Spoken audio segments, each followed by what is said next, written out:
Hello students, आज का हमारा टॉपिक है सेंटेंस। आइए पहले समझते हैं सेंटेंस होता क्या है। A group of words arranged in order to express some meaning is called sentence. इसे हम शॉर्ट में भी बोल सकते हैं, a meaningful group of words is called sentence. यहां पर हमें दो बातें साफ साफ समझ में आ रही है। पहला ये कि ये एक ग्रुप ऑफ वर्ड्स होता है, इसमें कई वर्ड्स का एक ग्रुप है। दूसरी बात ये है कि इसे इस ऑर्डर में अरेंज किया जाता है कि वो कुछ मीनिंग को एक्सप्रेस करे, चाहे जैसे भी हो। अब इसे समझने के लिए हम कुछ यहां पर देखते हैं। Example, the sun rises in the east। हमने यहां पर इन ग्रुप ऑफ वर्ड्स को इस ऑर्डर में सजाया है, the sun rises in the east. तो इससे हमें समझ में आ रहा है कि क्या कहा जा रहा है, मीनिंग मिल रही है। हम इसे सेंटेंस कहेंगे, the sun rises in the east. सूर्य पूरब में उगता है। लेकिन अगर इसी के ऑर्डर को हम बदल दें तो इसका मीनिंग खत्म हो जाएगा और ये सेंटेंस नहीं कहलाएगा। जैसे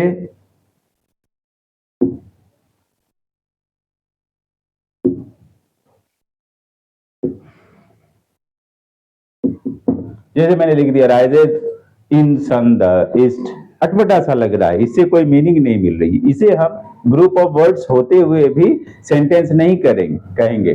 तो सेंटेंस होने के लिए इन दोनों बातों का होना जरूरी है। एक तो वो ग्रुप ऑफ वर्ड्स हो, दूसरा उससे मीनिंग एक्सप्रेस होता हो। हम इसी को सेंटेंस कहते हैं। खैर, अब हम बात करते हैं सेंटेंस होते कितने तरह के।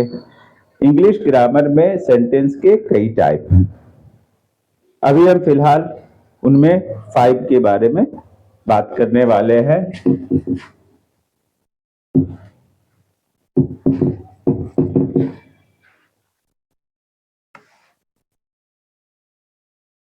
Types of sentence.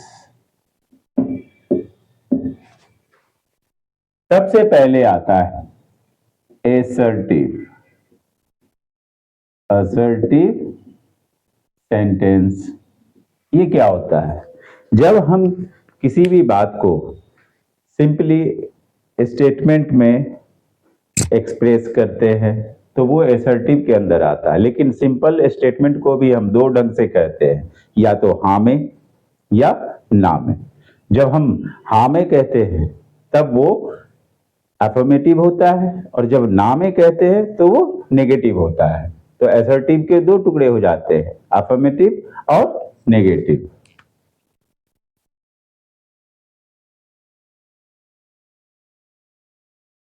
Simple statements are assertive sentences। अब इसके दो टुकड़े हो जाते हैं, वो कौन से हैं? एक है अफर्मेटिव,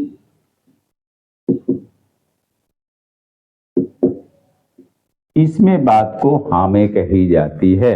जैसे Rahul sang a song. Rahul ने गाना गाया। यहां बात को हाँ में कही जा रही है, ये एफर्मेटिव है। लेकिन जब इसी बात को ना में कहेंगे तब वो नेगेटिव हो जाएगा।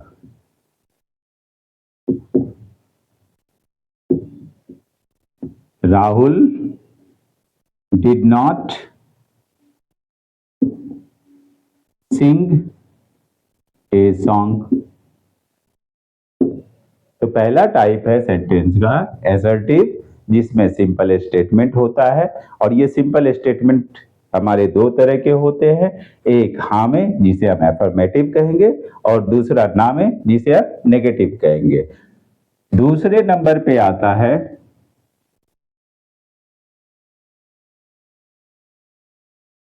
imperative.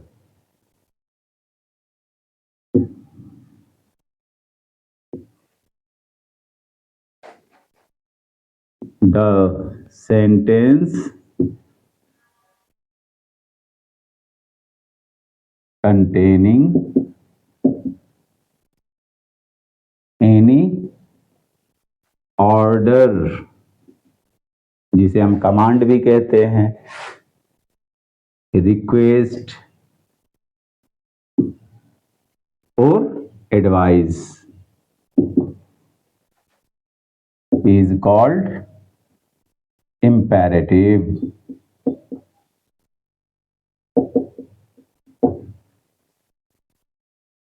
ऐसे सेंटेंस जिसमें या तो कोई ऑर्डर कमांड दिया गया हो, या कोई रिक्वेस्ट की गई हो, या कोई एडवाइस दिया गया हो, तो इस तरह के सेंटेंस इंपेरेटिव सेंटेंस कहलाते हैं।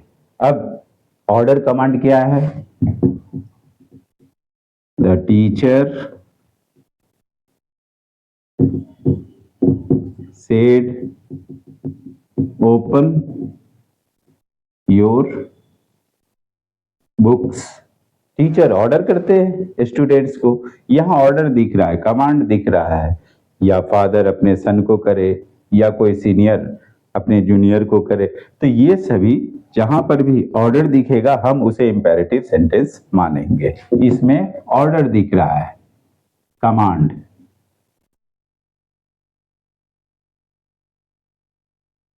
दूसरा है request, please lend me your English book। कोई किसी से उसकी इंग्लिश की बुक मांग रहा है, रिक्वेस्ट कर रहा है, तो ये भी इंपेरेटिव है। तीसरा advice, you should go for a walk every morning।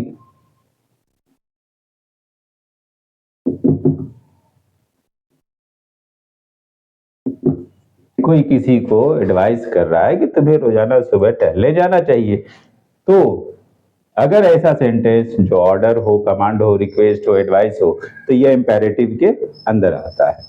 तीसरे टाइप का सेंटेंस होता है interrogative.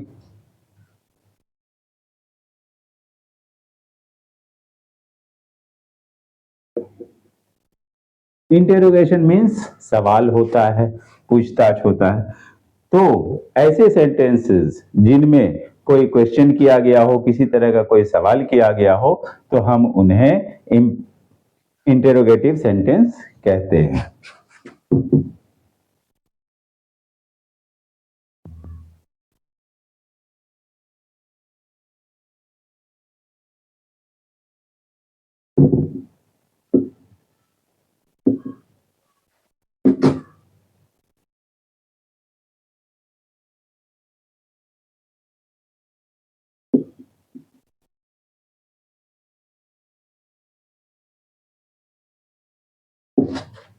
The sentence in which any question appears, तो हम उन्हें कहते हैं इंट्रोगेटिव। जैसे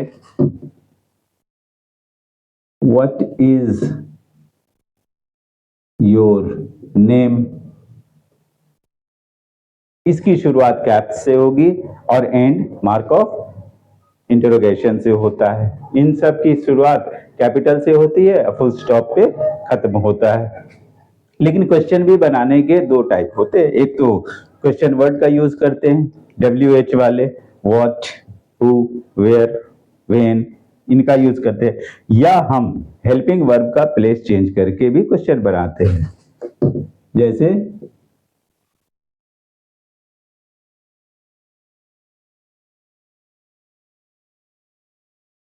इज ही योर फ्रेंड। तो ये तीन हो गए, असर्टिव, इंपेरेटिव, इंट्रोगेटिव। अब हम बात करने वाले हैं ऑप्टेटिव और एक्सक्लेमेटरी सेंटेंस के बारे में। हाँ, अब हमारा नेक्स्ट सेंटेंस है ऑप्टेटिव, वो हमारा फोर्थ है।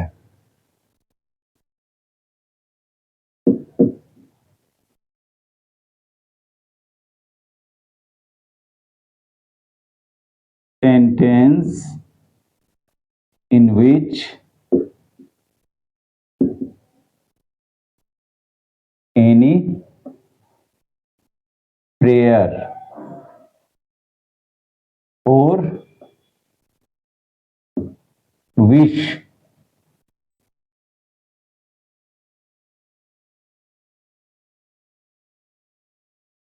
as shown। ऐसा सेंटेंस जिसमें किसी के लिए कोई प्रे किया गया हो, प्रेयर हो, प्रार्थना किया गया हो या कोई विश, कामना, इच्छा की गई हो, हम उनको ऑप्टेटिव के क्लास में मानते हैं। एग्जाम्पल, और इनके शुरुआत में अक्सर में लगा होता है। For example, may God bless you, may you live long,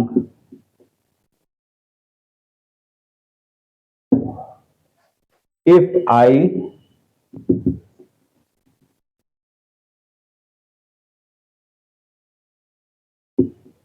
were an actor। कोई विश हो, कोई प्रेयर हो, तो ये ऑप्टेटिव की क्लास में आता है। नेक्स्ट, फिफ्थ है एक्सक्लेमेटरी।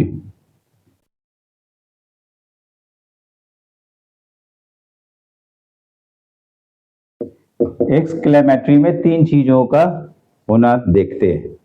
या तो उसमें कोई जॉय, खुशी की बात हो, या कोई ग्रीफ, सौरो की, दुख की बात हो, या कोई सरप्राइज हो, आश्चर्य की बात हो, तो हम इनको एक्सक्लेमेटरी सेंटेंस मानते हैं।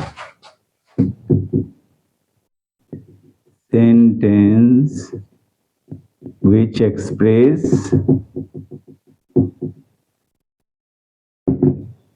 joy, sorrow or surprise is called exclamatory sentence। For example, पहले हम बात करते हैं जॉय की, खुशी की।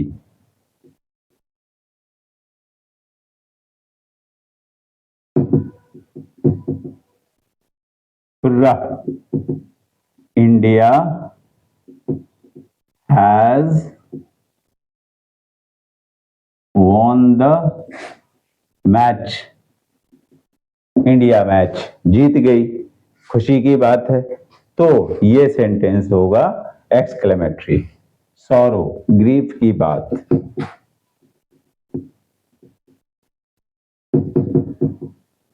लास्ट,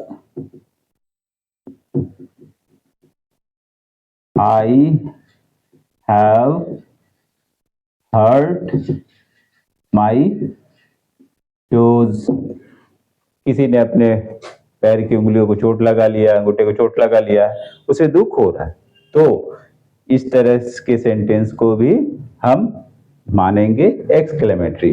किसी सेंटेंस में कोई सरप्राइज एक्सप्रेस हो रहा है, हम उसे भी एक्सक्लेमेटरी मानेंगे। सरप्राइज,